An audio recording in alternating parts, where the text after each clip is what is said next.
Então tá, pessoal, bom dia a todos. Então estamos indo para a segunda metade do nosso curso, né? Ruth, capítulo 3, são 4 capítulos. E hoje também a gente tem bastante coisa para falar e eu quero dar um pouquinho mais de tempo para vocês também falarem e interagirem também, tá? Então vamos começar, eu vou começar fazendo uma oração. Pai, eu te agradeço mais uma vez por essa oportunidade que temos de estarmos reunidos, estudando tua palavra, Senhor, mesmo à distância, mesmo com toda essa pandemia. E eu quero te pedir, Senhor, que tu esteja nos mostrando a tua palavra, nos ensinando a verdade, Senhor, que a gente guarde essas palavras no nosso coração e que realmente a gente aplique isso no nosso dia a dia, Senhor, que o teu Santo Espírito nos lembre de tudo, Pai. É em nome de Jesus que eu oro. Amém. Então, vamos começar. Versículo 1 do capítulo 3, né? Certo dia, Noemi, sua sogra, lhe disse: Minha filha, tenho que procurar um lar seguro para sua felicidade. O que ela queria dizer com lar seguro, né? Por que ela estava preocupada com isso? As duas eram muito vulneráveis por serem viúvas, né? Além disso, a Ruth, ela era uma estrangeira. Então, isso deixava ela ainda mais vulnerável ainda, né? E, e a Ruth, ela precisa de um lar, ela precisa de um abrigo, de um refúgio onde se acolher, né? Literalmente, esse lar seguro, que é traduzido aqui na NVI, né? Ele significa um lugar de descanso. Então, a Noemi está preocupada em encontrar um lugar de descanso para sua nora, né? Um bom marido proveria o descanso que Ruth precisava. E o Hernandes Dias Lopes, ele diz no livro dele, né, que a verdadeira felicidade deve ser construída em torno da família. Eu também acredito nisso, né? Essa é uma grande verdade. A nossa família, depois de Deus, né, vem a nossa família em primeiro lugar, antes de qualquer outra coisa. A gente deve investir, né, o nosso tempo, o nosso esforço, o nosso dinheiro na família. Então, ela está preocupada em dar uma família realmente para Ruth. Noemi, ela não está preocupada em arrumar um marido para Ruth, mas ela está preocupada em encontrar um lar para Ruth. Muitos querem apenas se casar e por isso tomam decisões apressadas. É melhor ficar sozinho do que precipitar-se no casamento. A Bíblia diz que do Senhor vem a esposa prudente. E o Hernandes continua: um casamento precipitado pode ser motivo de mais dor que alegria, de mais choro do que sorriso, de mais infelicidade que prazer. Ouça os conselhos dos mais experientes, tenha cautela na busca de um cônjuge. É isso que a Noemi está fazendo com a Ruth. Ela está aconselhando, ela está orientando a Ruth para encontrar esse lar, né? Esse lugar de segurança. Outro ponto interessante é que a Ruth, ela se converteu antes de buscar um marido, né? Um dos grandes problemas do casamento misto é que primeiro a pessoa busca o cônjuge antes de buscar a Deus. Ela busca a sua vontade mais do que a vontade de Deus, né? O casamento misto é um casamento, a gente está falando aqui, entre um cristão verdadeiro e alguém que não tem um relacionamento com o Senhor Jesus Cristo, que não tem o Senhor Jesus Cristo como Senhor da sua vida. O 2. Boaz, aquele com cujas servas você esteve, é nosso parente próximo. Esta noite ele estará limpando cevada na eira. Né? Interessante assim, a forma como ela fala, porque ela relembra, né, que ele é um parente próximo. Ela já tinha falado isso para Ruth lá, a gente viu no capítulo 2, né? E dá a ideia também, assim, que já havia passado algum tempo, né? Aquele com cujas servas você esteve, já tinha passado um tempo ali da colheita. E ela diz, essa noite ele estará limpando a cevada na eira. Então, aquela colheita que a Ruth participou, pegando o que sobrava ali das espigas, né? Ela tinha chegado ao fim. E era o momento, então, de limpar os grãos nessa eira, nesse lugar que ficava distante da cidade, tá? Então, esse era o momento do final das colheitas, tanto de cevada e de trigo. Ruth ficou, lembram do capítulo 2, né? A Ruth, 2:23. Ruth ficou com as servas de Boaz para recolher espigas, até acabarem as colheitas de cevada e trigo. Então, ela se manteve naquela atividade até o final da colheita, mas a colheita acabou. Então, Ruth havia colhido em abundância por meio de seu trabalho diligente, mas seria o suficiente para o ano inteiro? Então, imagina assim, ela colheu bastante, pelo que a gente viu na última aula, né? Ela teria colhido, por exemplo, num dia, algo que era para 5 dias.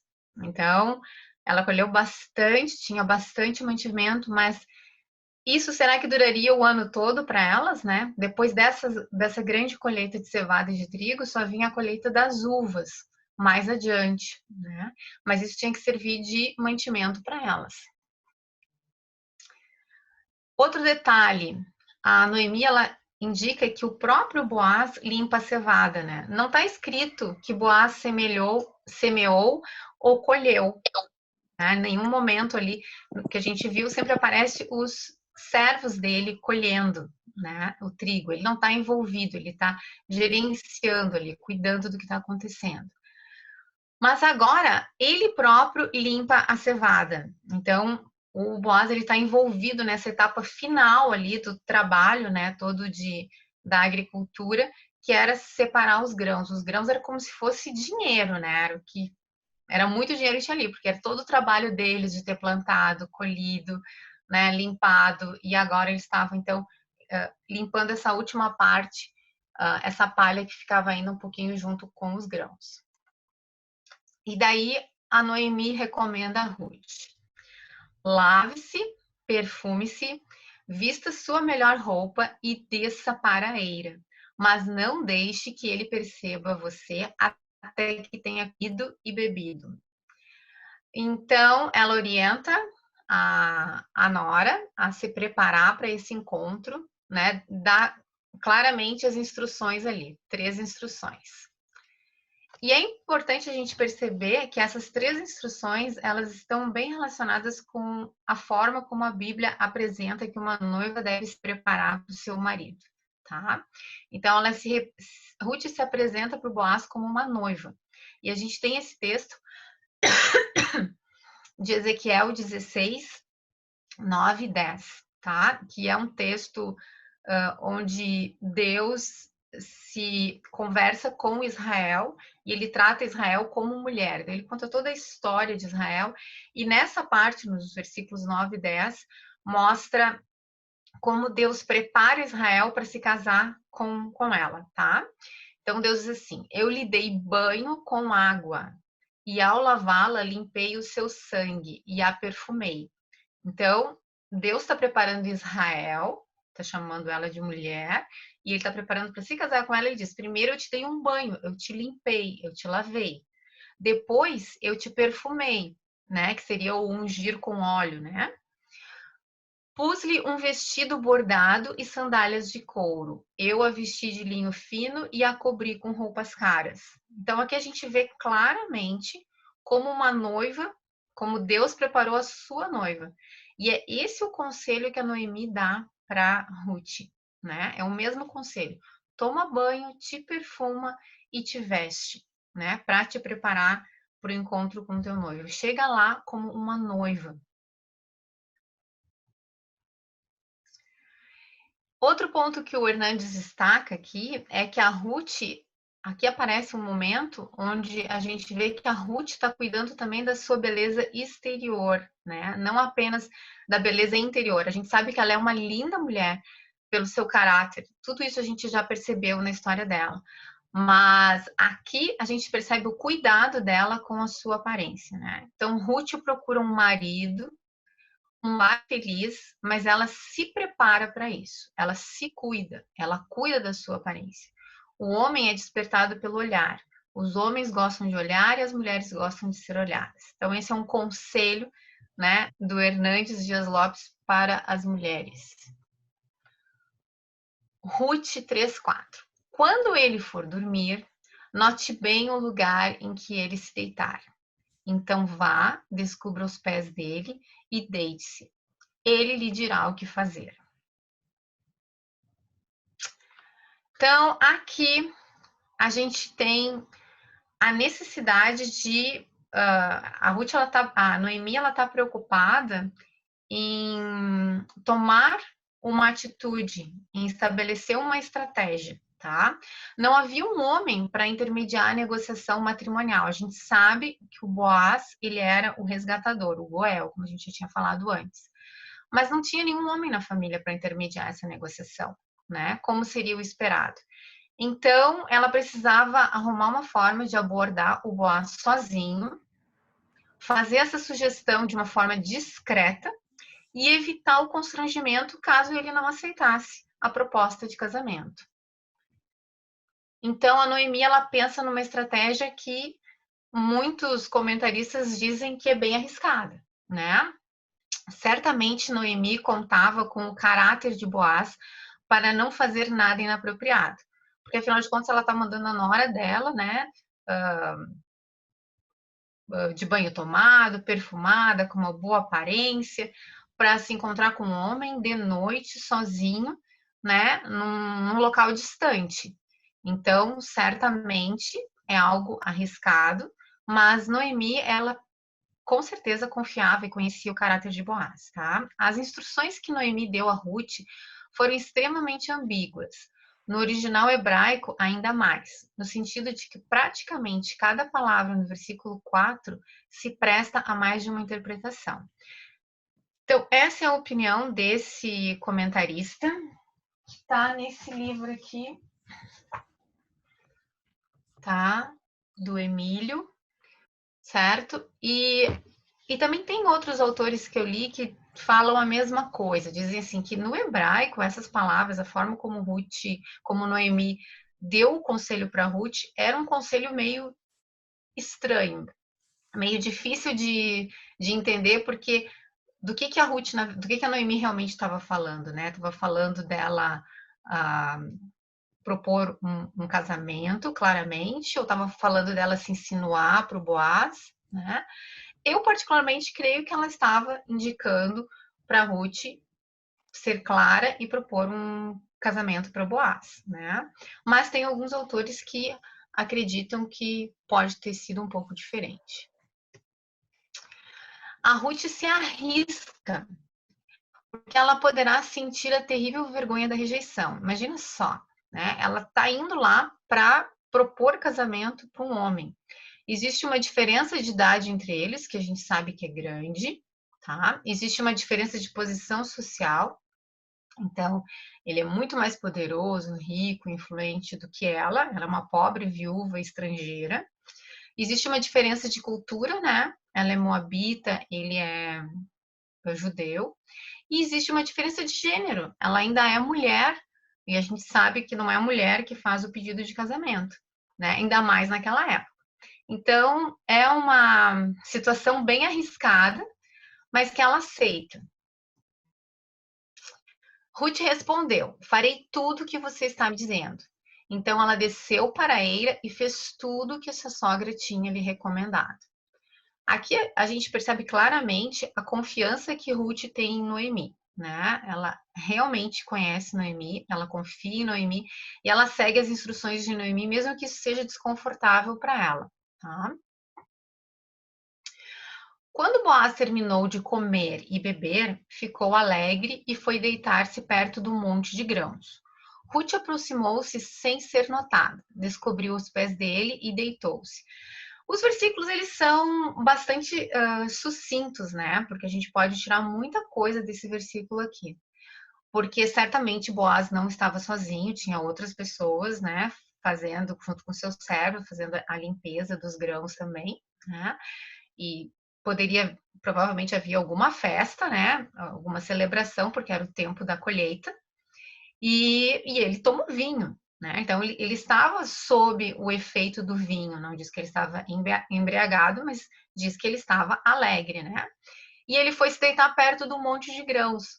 Por que se deitar perto do monte de grãos? Então a gente tem que entender que os grãos eram o resultado de todo o trabalho deles do ano todo, praticamente. Então ali era como se fosse todo o dinheiro dele, né? Não estava no banco, estava ali os grãos. Esses grãos estavam prontos para serem vendidos, né? Então, eles deveriam ser cuidados, por isso que ele foi para perto desses grãos. E a Ruth aproximou-se sem ser notada, ela viu onde que ele ia se deitar, e na hora certa ela descobriu os pés dele, como a Noemi tinha informado para ela fazer, e se deitou. Então, a Ruth aqui, ela associa a apresentação pessoal dela com a prudência. Ruth está bem vestida e perfumada, mas espera a hora certa de fazer a abordagem a Boaz. A paciência é a primeira característica do amor. A precipitação pode colocar tudo a perder. Hoje temos dois extremos, ou o desleixo ou a sensualidade. A sensualidade não pode tomar o lugar da pureza interior e do recato. Ruth deita-se aos pés de Boaz e não no colo dele. Então, ela não está se oferecendo. Ela está, na verdade, chegando até ele para ter um contato para poder fazer essa proposta, né? Então, essa é o Hernandes, eu tirei esses pontos aqui do livro do Hernandes. No meio da noite, o homem acordou de repente. Ele se virou e assustou-se ao ver uma mulher deitada a seus pés. Quem é você? Perguntou ele. Sou sua serva Ruth, disse ela. Estenda sua capa sobre a sua serva, pois o Senhor é resgatador. Bom, teve aquela história dela descobrir os pés dele, né? Então, provavelmente a Ruth, a Noemi, disse para ela descobrir os pés do Boaz, porque aquilo faria com que ele, no meio da noite, depois de um tempo com os pés descobertos, acordasse e finalmente percebesse que ela está ali. Talvez se ela não tivesse descoberto os pés dele, ele teria dormido direto e nem teria acordado, né? Mas no meio da noite ele se acorda e ele leva um susto, porque ele vê assim, que é isso, né? Quem é que tá aqui? Uma mulher? Que mulher é essa? Imagina que é de noite, né? Tá escuro. E daí ele pergunta, né? Quem tu és? E observem como que ela se apresenta, né? Ela se apresenta como serva. Então ela mostra mais uma vez a humildade dela na abordagem, né? E ela é direta. Ela diz, é a sua serva, e ela já fala claramente o que ela veio fazer ali, para não dar margem a segundas interpretações que ela estivesse se oferecendo. Não é isso.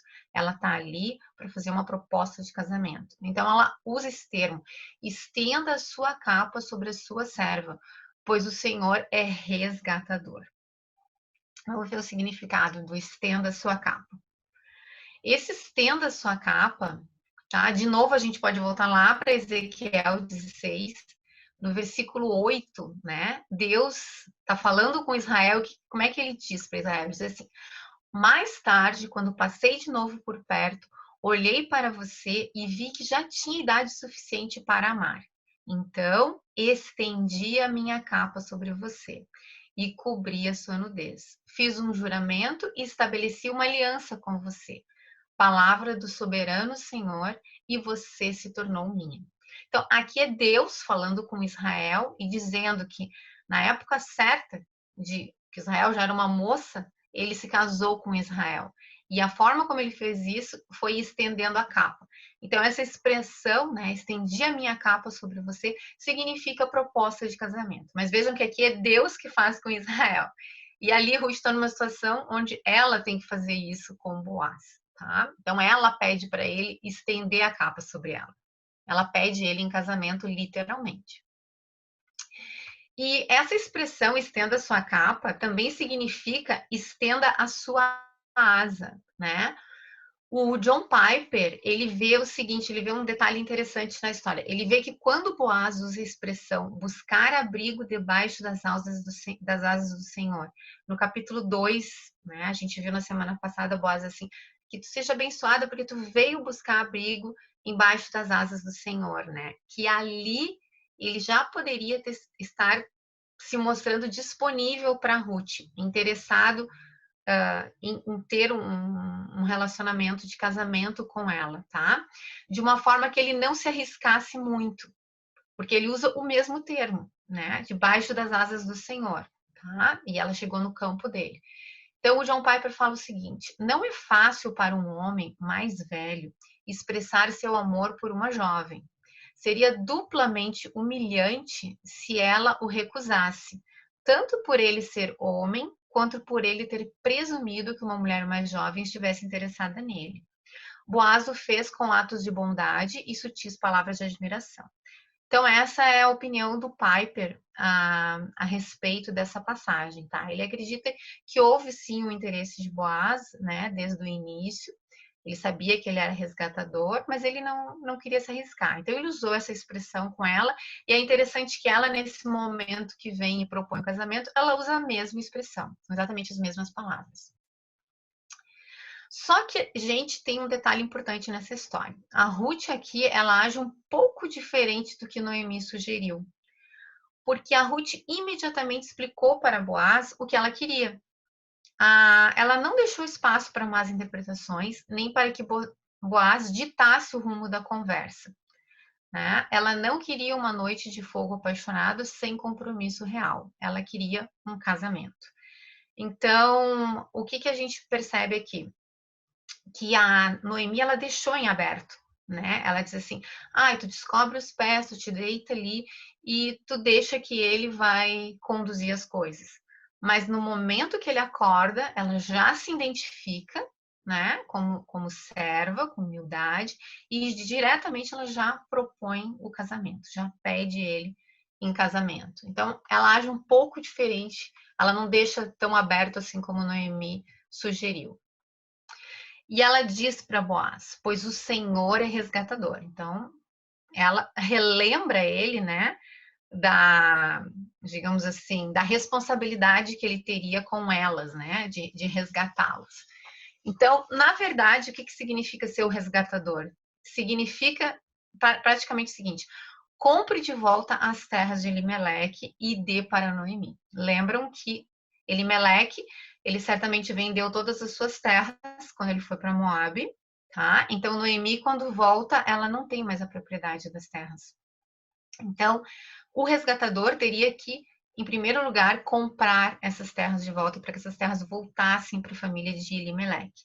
E ele teria que dar isso para Noemi, né? Essas terras não seriam dele, seria de Noemi.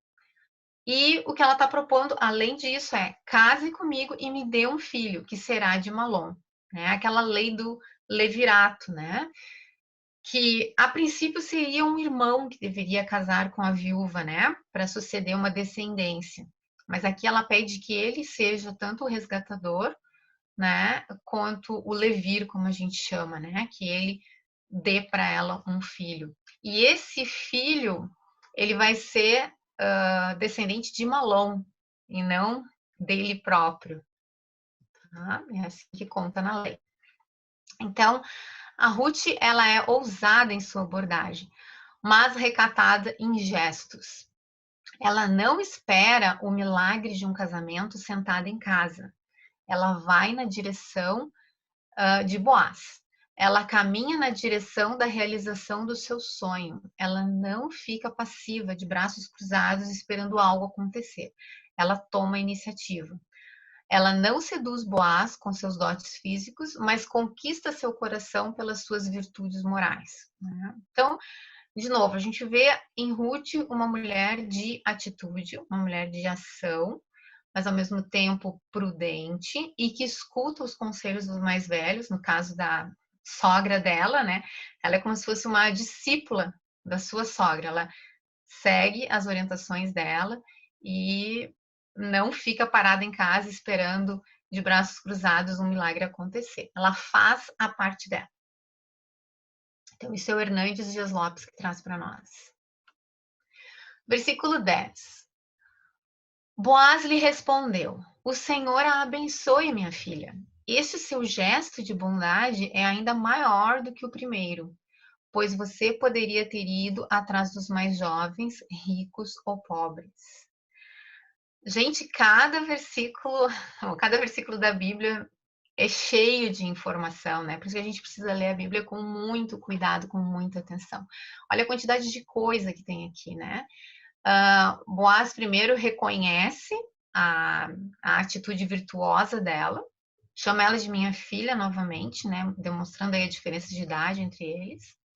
E ele diz que essa atitude de Ruth é um gesto de bondade, ainda maior do que o primeiro, né? Qual seria o primeiro gesto de bondade? Você cuidar da sua sogra, né? Prover para a sua sogra, estar com ela. E daí ele diz, por que que esse gesto de bondade é ainda maior? Porque você poderia ter ido atrás dos mais jovens, ricos ou pobres. Então, ela poderia ter buscado um casamento com outro homem, né? Que poderia ser bem mais jovem do que ele, né? E poderia ser rico ou poderia ser pobre, mas não, ela escolhe ele. Por que que ela escolhe ele? Porque ela sabia que isso era o certo a fazer, tanto para a família dela, para prover uma descendência, né? Para o ex-marido dela, né? Quanto para benefício da própria Ruth, da própria Noemi, né? Receber de volta as suas terras. E ela, então, se dispõe a isso. Ela poderia simplesmente dizer, não, vou me casar com quem eu quiser, né? Mas não, ela segue o que está na lei para o bem da sua própria família, para o bem da sua própria sogra. Então, por isso que ele diz que esse é um gesto de bondade o que ela está fazendo, ele reconhece isso. Então, Boaz, ele fica feliz com a escolha de Ruth. Ela não foi atrás de um homem jovem, fosse rico ou pobre. Alguns comentaristas até dizem assim, aqui mais uma vez a gente vê, né, indicado indiretamente também, que ela era uma mulher bonita, atraente, né, porque Boaz confirma que ela poderia facilmente ter se casado com qualquer homem, de idade que fosse, rico ou pobre, né. Ela realmente era uma mulher que ela era atraente, né, em todos os aspectos. Ela foi atrás dele, pois é homem crente, sério, e está na posição bíblica adequada para a situação delas. Foi isso que eu acabei de falar, né? O Boaz, ele é um homem crente, ele é um homem sério, e ele é o parente resgatador, o que pode realmente restaurar toda a situação da família como um todo. Então, ela não está pensando somente em si mesma, mas também na situação de Noemi, com essa atitude dela. E o Boaz reconhece tudo isso. Outro ponto importante é a Ruth, ela não deixa dúvidas sobre o que ela deseja, ela é direta, né? Ela é clara, ela não enrola. A opção de Noemi era elaborada, era dúbia, era astuta, tá? Essa é a opinião do Emílio, tá? Deixaria para Boaz a direção da situação, mas Ruth prefere agir com o que entende ser certo, sem negociar. Boaz se alegra, pois vê que Ruth é uma mulher virtuosa. Boaz reconhece que Ruth é um tesouro e refere-se a ela como uma mulher virtuosa, algo que todos reconhecem. E por que os pés, né? Os pés também eles têm, por que ela foi estreitar os pés de Boaz? Também tem essa questão da humildade. Então ela não chegou para se deitar no travesseiro de Boaz, né? Do lado de Boaz, não, ela chegou com humildade, ela chegou nos pés, ela se deitou nos pés. E lembram que Boaz é uma figura de Cristo para nós no Antigo Testamento, né? Então, ao lado dos pés de Cristo, nós também encontramos a paz e o descanso, que era isso que ela precisava, né? Era isso que Noemi identificou para Ruth. Ruth precisa de um lar, ela precisa de paz e descanso. Então, aos pés de Cristo, nós também encontramos essa paz e descanso. Todas as pessoas no mundo todo procuram descanso, isso é um desejo natural de qualquer ser humano, né? E muitos procuram isso de uma forma errada, procuram isso álcool, drogas, dinheiro, sexo, etc. Mas a gente sabe que o descanso verdadeiro a gente só encontra em Jesus. Ruth não chega com uma lista de exigências, mas totalmente rendida. Então, essa atitude, novamente, de chegar aos pés, mostra extrema humildade e rendição, né? Ela está ali pedindo para ele. Da mesma forma como nós devemos nos render a Cristo e chegar até Cristo. Daí ele continua, Boaz continua no 11. Agora, minha filha, não tenha medo, farei por você tudo o que me pedir. Todos os meus concidadãos sabem que você é mulher virtuosa. Né? Então, ele diz para ela não ter medo. Ela provavelmente devia estar super tensa, tendo que fazer, tendo que se colocar nessa situação, fazer tudo isso, né? Mas ele já acalma ela, né? E ele tranquiliza ela, dizendo para ela que ele vai fazer tudo que ela pediu, né? E ele confirma mais uma vez que todo mundo na cidade, as pessoas que ele conhece, confirmam que ela é uma mulher virtuosa. Ela tem uma excelente reputação.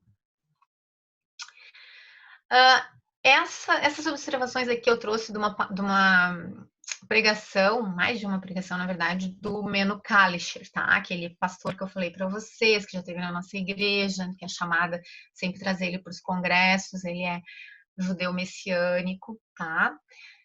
E ele tem uma visão, né, de um judeu sobre o Antigo Testamento. É interessante a gente ver como que eles entendem a história de Ruth, tá? Então, ele entende, assim, que o Boaz era bem mais velho do que Ruth. A maioria dos autores, assim, provavelmente ele tinha uns 50, 55 anos, mas o Meno acha que ele poderia ter 80 anos, né? Então, ele poderia ser pai ou até mesmo avô de Ruth. Então, o Meno coloca a seguinte questão: é natural que isso fosse a última coisa que ele desejasse fazer, né? Então, imagina um homem bastante idoso, né? Não estava mais afim de ter que ter uma família, né? Ter bebê em casa, trocar fraldas, cuidar de uma criança, né? Ouvir choro, mas ele não pensou no que lhe agradava. Boaz pensou no que Deus exige. Então, essa é a visão do Meno, eu achei interessante, trouxe aqui para vocês pensarem sobre isso, né? Tanto Ruth, ela está pensando no que é melhor para sua família, quanto Boaz também está pensando no que Deus exige dele, né?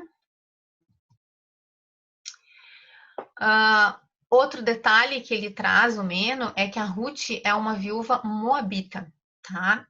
E não há na lei de Levirato a questão de como tratar viúvas estrangeiras, né? Então, essa de novo é a visão de um judeu. Então, assim, mesmo essa lei não obrigando, né? Porque pensem assim, o Levirato era para o irmão constituir descendência, né? Para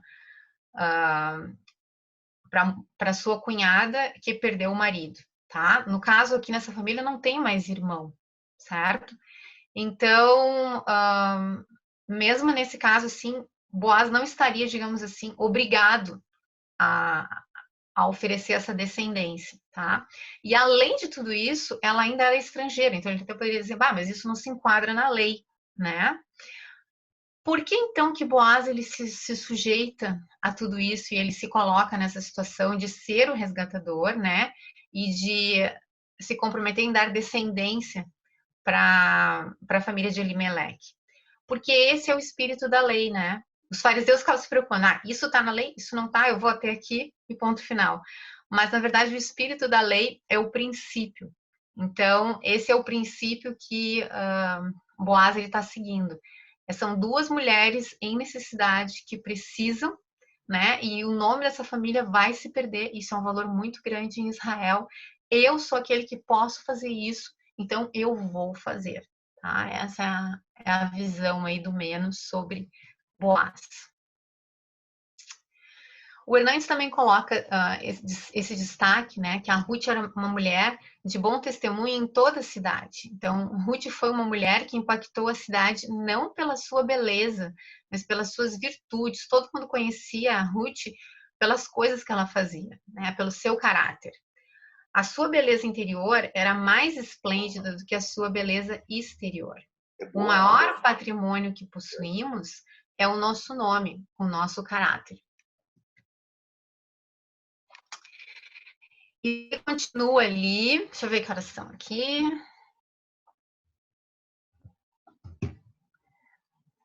Eu acho que a gente pode fazer uma pausinha aqui, antes de seguir, para eu saber o que vocês estão achando. Deixa eu aumentar aqui minha tela. Ai, não estou conseguindo aqui. Bom, mas pessoal, eu gostaria de saber o que vocês estão achando até agora, se vocês têm algum comentário a fazer, alguma dúvida. Então, quem quiser falar, por favor, não perde tempo, liga o microfone e pode falar. Liga a câmera também para a gente ver e pode fazer um comentário.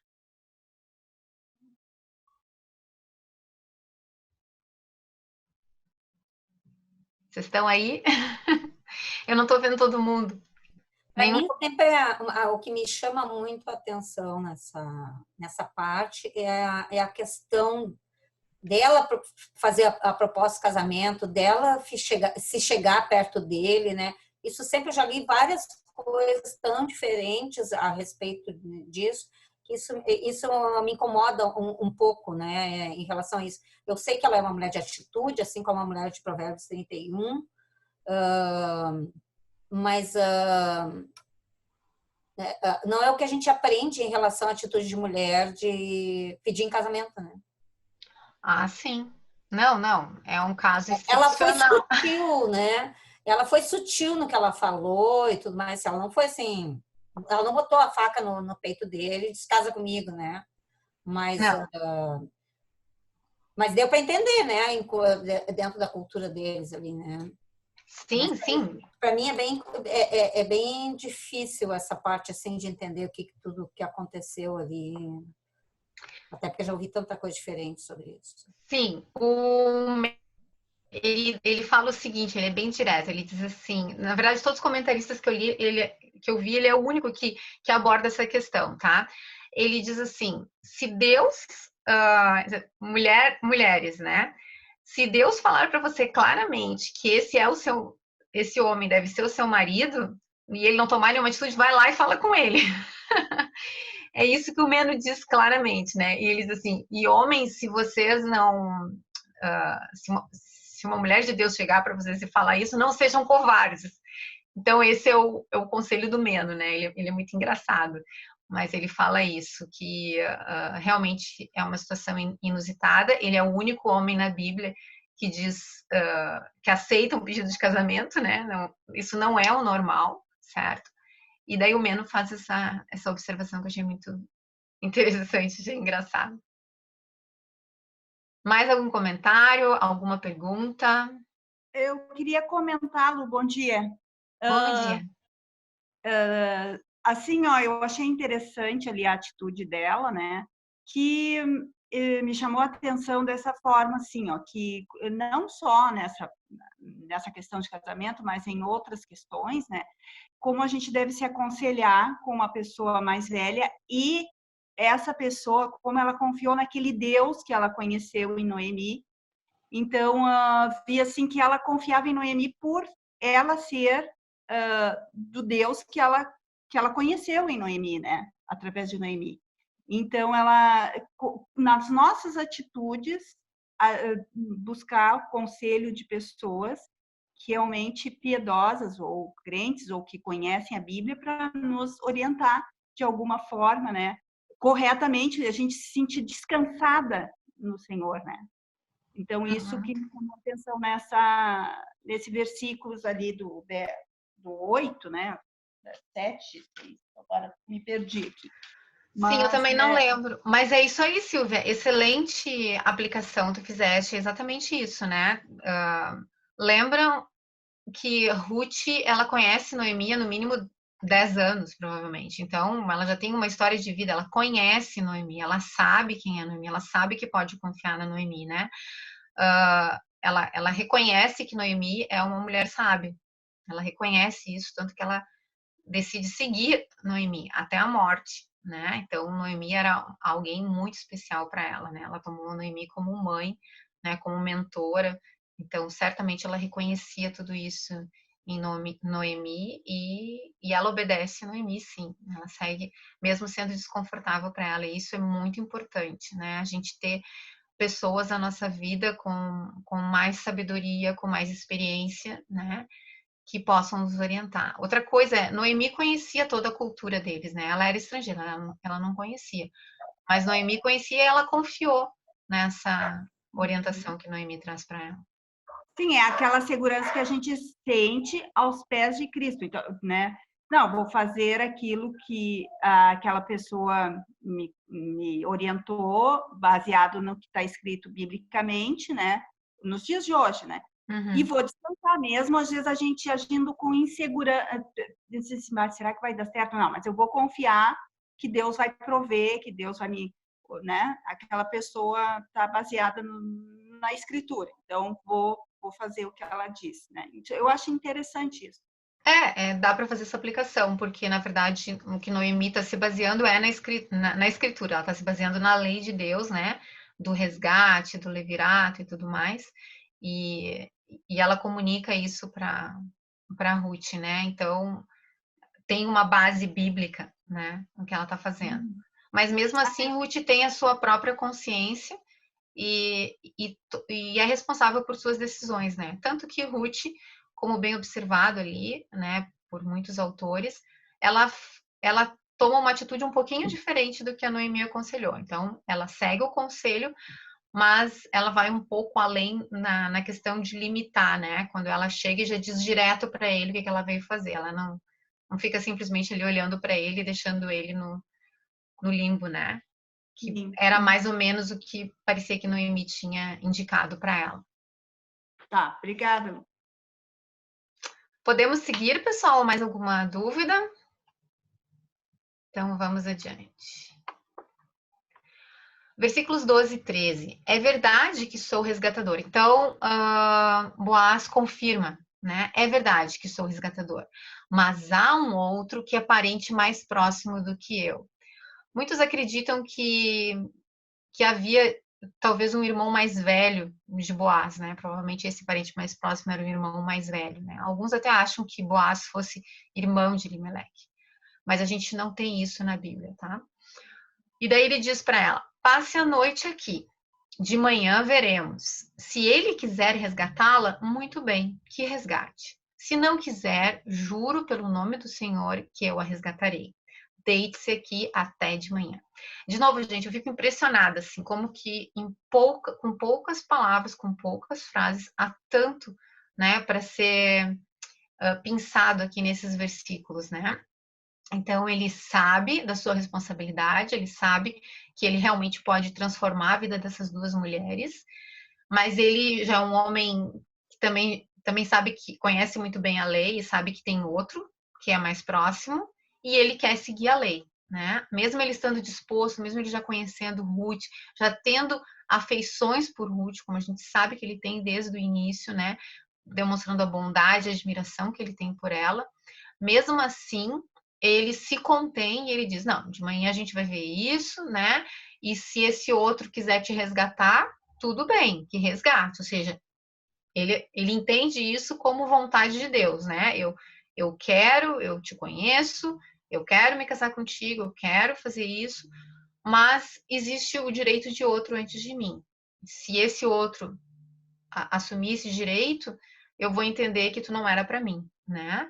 Mas se ele não quiser, eu juro pelo nome do Senhor que eu a resgatarei. Ou seja, ele dá segurança para ela. Ou seja, tu vai sair daqui com um resgatador, ou eu ou outro, não te preocupa, né? Então, descansa, deite-se aqui até de manhã. Ou seja, é no meio da noite, tu não vai sair agora, né? Então, fica tranquila, eu não vou fazer nada contra ti, né? Vamos adiante. Aqui, então, nós temos... Deixa eu ver aqui que eu tô com a minha tela. Não sou muito mansa aqui com esse negócio. Piedade e generosidade de Boaz. Vale notar, esses são comentários do Emílio, tá? Vale notar ainda a piedade de Boaz em seu desejo de ser um resgatador, mas não a qualquer preço. Ele quer resgatar, mas vai seguir a ordem das coisas, né? Então, essa é uma grande aplicação para nós. Não dá para a gente passar por cima da lei, não dá para a gente passar por cima dos princípios de Deus, das leis de Deus. E note mais uma vez a generosidade. Ele não estava debaixo da obrigação de fazer, mas se outro não o fizer, ele se deleitará em fazer. Então, mais uma vez, tem essa questão de que ele não era obrigado a fazer esse resgate, tá? Mas ele vai, por sua generosidade, ele vai se deleitar em fazer isso. Então, gente, essa frase é muito importante. Boaz, ele vai além do que a lei exige. Já fora assim com a comida antes, né? Ele é um homem generoso. Ele vai à lei, ele segue, na verdade, isso é a lei, né? É o princípio. Não é aquela coisa de fazer exatamente o que está ali, né? Ah, não, daqui para cá não é minha responsabilidade, então eu não vou fazer. Não, a ideia da lei de Deus é o princípio. E a gente deve ser sempre abundante na obra do Senhor. O Emílio ainda. Boaz é um homem gracioso e piedoso. o livro aborda essa outra questão aqui, né? Que Boaz, ele enfrenta a tentação que certamente foi real. Estava escuro, não havia ninguém por perto, o coração ia alegre com vinho, e ali estava uma mulher disposta a se casar. Trata-se de um homem com as mesmas inclinações de todos os outros. Ele, entretanto, aproveita rapidamente a situação, não para dar vazão à carne, mas para abençoar Ruth, para trazer o Senhor para a situação. Ele conhece a palavra de Deus e percebe a providência do Senhor naquela situação, ao invés de correr para abraçar o pecado que, por certo, batia à sua porta. Então, muitos autores, né, comentaristas comentam essa questão, né, que realmente era, digamos assim, foi uma tentação, né, para ele, afinal de contas, ele estava ali, solitário, tinha bebido, né, estava escuro, tinha uma mulher mais jovem, bonita, agradável, que estava pedindo ele em casamento e que queria ter um relacionamento com ele, então ele poderia ter se aproveitado dessa situação, até mesmo, eu vou me casar com ela mesmo, né? Mas Boaz, ele não age assim, ele é um exemplo realmente de um homem de Deus, de um homem temente a Deus. 14 e 15. Ela ficou deitada aos pés dele até de manhã, mas levantou-se antes de clarear, a ponto de alguém poder ser reconhecido. Boaz pensou: ninguém deve saber que esta mulher esteve na eira. Por isso disse: traga-me o manto que você está usando e segure-o. Ela o segurou e o homem despejou nele 6 medidas de cevada e o pôs sobre os ombros dela. Depois ele voltou para a cidade. De novo, muita coisa aqui nesses versículos, né? Mas observe então que ela ficou deitada aos pés dele até de manhã, tá? Então ela não se deitou no travesseiro dele, não abraçou ele, não foi nada disso, tá? Ela ficou ali aguardando até que na manhã seguinte ela pudesse ir para casa, tá? E ela se levantou cedo. Por quê? Porque ela não queria ser reconhecida, ela não queria que outras pessoas vissem ela ali, né? Assim como também ele não ficasse exposto a isso. E nessa hora, o próprio Boaz concordou, né? Que ninguém deveria saber que ela esteve ali, que houve aquilo naquela noite, tá? Ele quis protegê-los, né? E ele também diz para ela: traga-me o manto que você está usando e segure-o. Ele dá para ela 6 medidas de cevada, né? Ninguém sabe exatamente que medida era essa, mas certamente era bastante, tá? Tanto que ele teve que colocar sobre os ombros dela para ela carregar.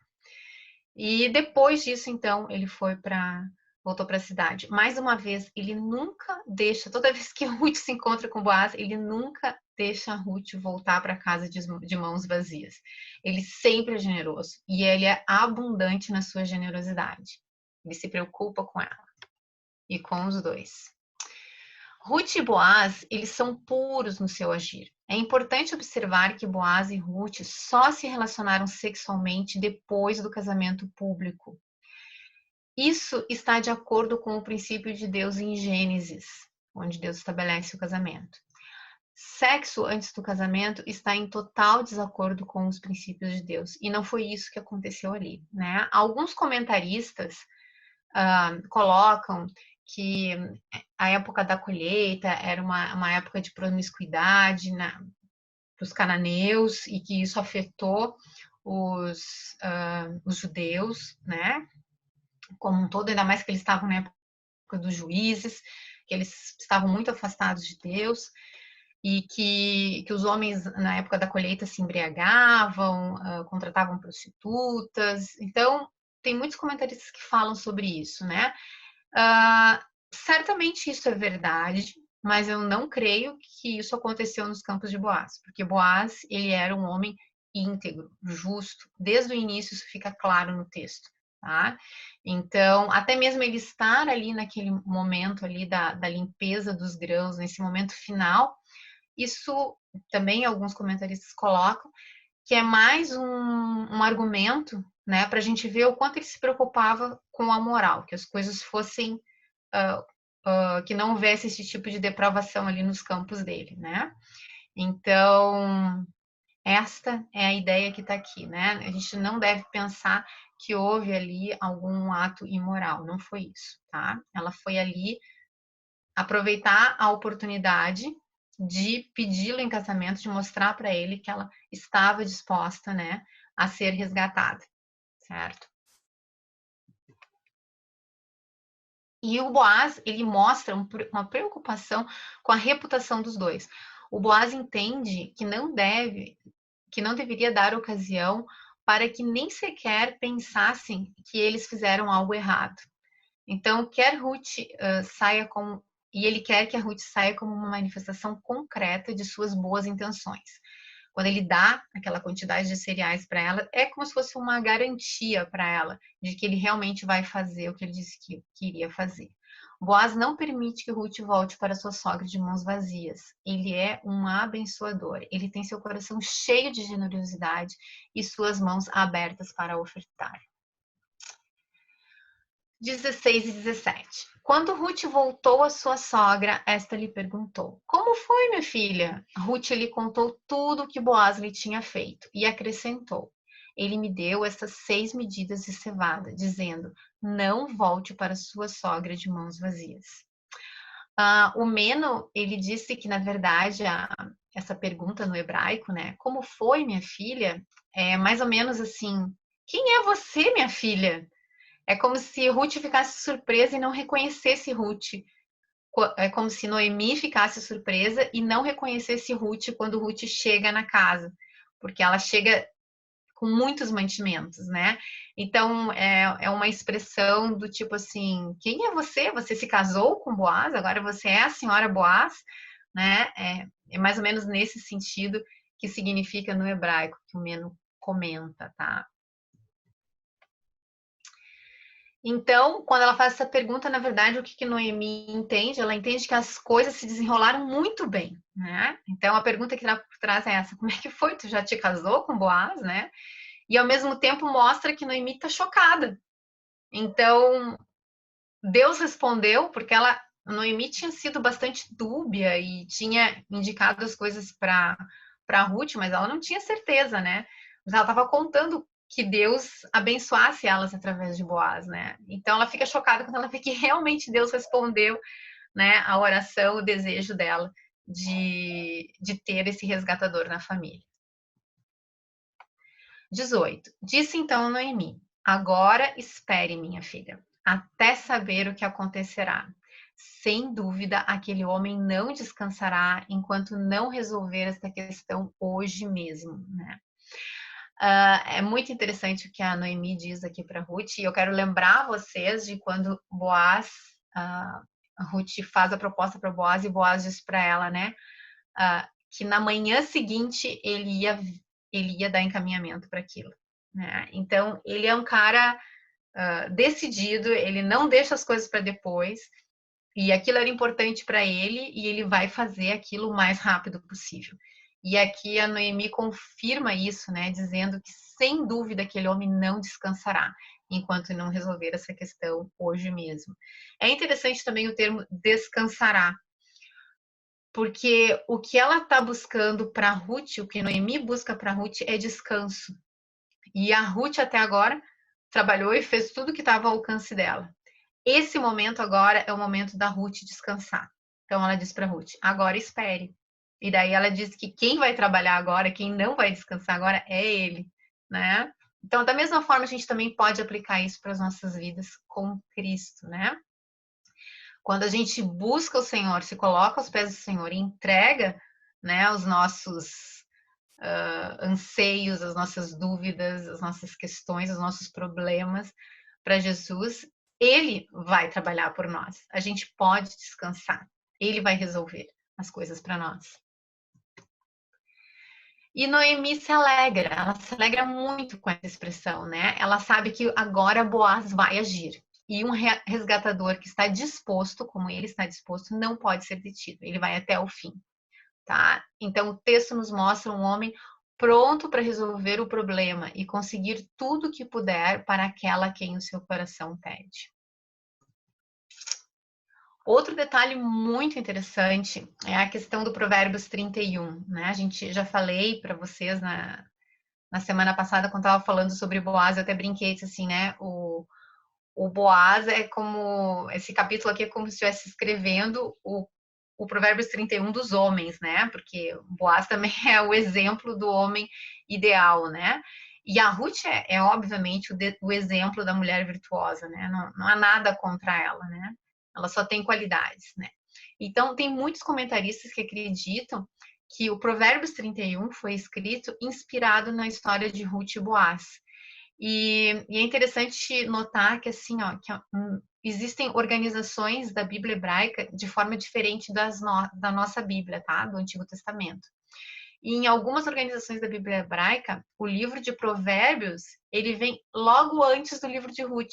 Então, em vez de Ruth estar depois de Juízes, em algumas organizações da Bíblia hebraica, Ruth está logo depois de Provérbios. E como é que acaba Provérbios, né?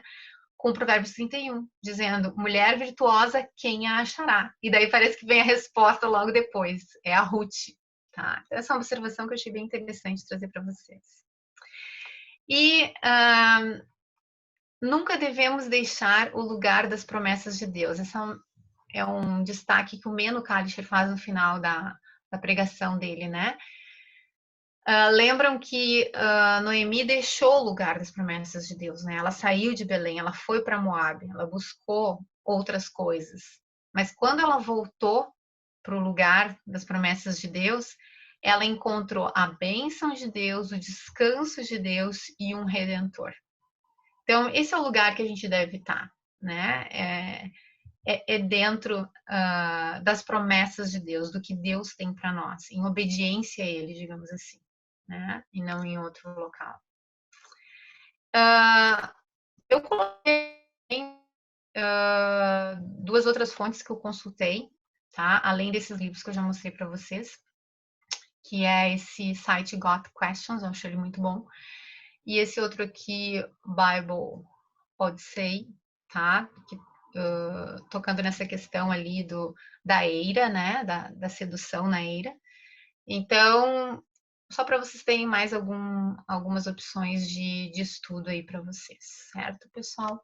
Bom, a gente concluiu o estudo de hoje. Nossa, já são 10 horas. Mas eu abro para perguntas, comentários, o que vocês acharam.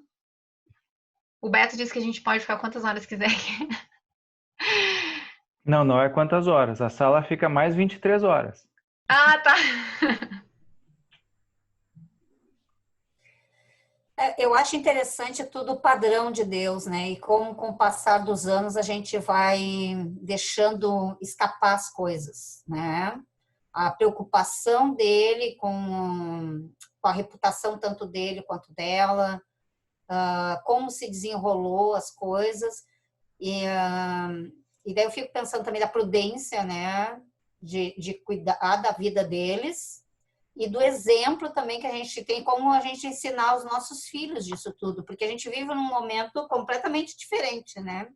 Num momento que se aceita muita coisa no mundo, e como, porque assim, tudo bem, ela estava pertinho, ela não fez nada, mas ela estava pertinho dele, né? O que os outros vão pensar não importa, né? Sim. Então, esses pequenos detalhes, essas sutilezas de padrão de comportamento, de cuidado, de prudência, de sabedoria que os dois tiveram, né? Eles não deixaram de conversar, eles não deixaram de se ter uma postura daquilo que eles queriam, né? Colocar qual é o objetivo de um e do outro, não foram omissos, mas todo esse cuidado de prudência e de padrão que, em geral, não se tem mais hoje. As coisas foram indo e a gente foi aceitando. São os outros, não sei o que, daqui a pouco também está dentro das nossas famílias esse tipo de padrão de comportamento. A gente nem nota. A coisa vai se contaminando, né? Então, isso me chama atenção, né, nesse capítulo. Assim. Muito bem observado. Também me chamou muito a atenção. Eu lembrei de Tiro, quando eu estudei essa parte ali da preocupação dele com a reputação, né?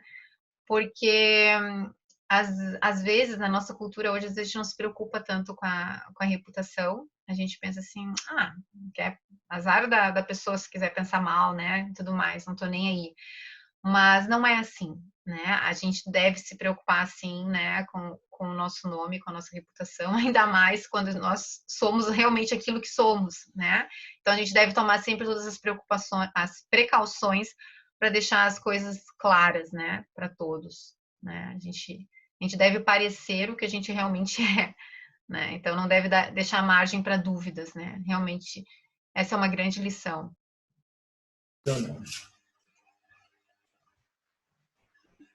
Oi, Rogério. Oi. Só para comentar também uma coisa importante. O livro de Ruth é realmente a história da redenção, né, dos eleitos, e isso me chama muito a atenção em vários pontos. Nesses vários versículos que a gente viu hoje aqui, tem tanta coisa, tem tanta informação que eu acho que a gente precisa de algumas semanas para conseguir pensar melhor, né? Mas assim, resumindo, uma coisa que me chama muito a atenção é a questão de como Deus vê a humanidade, né? Como ele revela a sua bondade, a sua justiça, o seu amor à humanidade, né? Através dessa história cheia de percalços, através dessa história cheia de engates culturais, né? Cheia de traços culturais. Mas o que eu acho interessante, assim, alguns pontos, por exemplo, a assemelhação em relação à figura de Boaz e à figura de Cristo, a figura de Ruth, a figura da igreja, né, a figura daqueles que são chamados para a salvação. E um traço muito interessante que eu gosto de pensar em Ruth é a questão da humildade com que Ruth se achega a Boaz, né? Isso revela exatamente a condição da humanidade caída no pecado, da humanidade presa na sua condição de pecado antes de ser resgatada. E através, por meio do Espírito Santo, sendo convencido do seu pecado, da sua condição de pecado, da sua condição de queda, o efeito disso é exatamente a humilhação, a condição de humilhação, e por meio da humilhação sendo levado a Cristo, onde realmente encontramos o verdadeiro descanso e a verdadeira paz dessa condição. E uma outra coisa que me chamou muita atenção é a questão como Boaz se porta com Ruth, não olhando a condição dela, não espera nada em troca dela, e essa é realmente a condição, como Cristo também, sem esperar nada, sem olhar para a condição da humanidade, ele está disposto a, antes de tudo, obedecer à vontade do Pai. Então, assim, tem várias coisas, vários pontos que me chamam a atenção aqui em Ruth em relação à história da redenção, né, ao plano da redenção.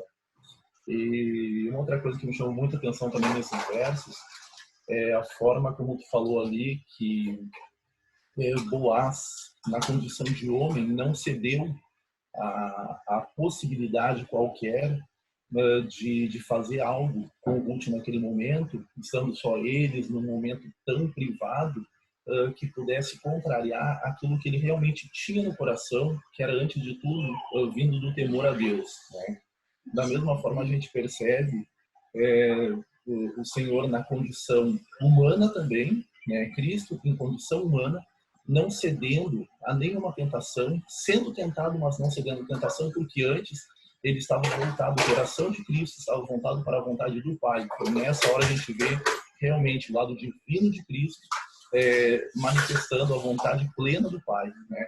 Então, assim, tem muitos engates culturais aqui, que, alencando com os evangelhos e com algumas cartas também, principalmente de Paulo, a gente consegue tirar um resumo fascinante da história da redenção. Mas é só um comentário apaixonado de Ruth. Excelente, Rogério, é muito bom, excelente. Mais alguém gostaria de fazer algum comentário, alguma pergunta? Então tá, pessoal. Então terminamos o capítulo 13. Semana que vem vamos para o último capítulo, o capítulo 4 de Ruth. Eu desejo a todos uma semana muito abençoada, que o Senhor nos lembre essas lições, que a gente possa aplicar tudo isso à nossa vida, né? E lembrar, como o Rogério falou, que Boaz é a figura de Jesus, a Ruth é a figura da igreja, né? E nele nós encontramos tudo o que precisamos e ele deseja nos abençoar grandemente. Então, podemos descansar nele e buscá-lo de todo o coração. Uma ótima semana para você!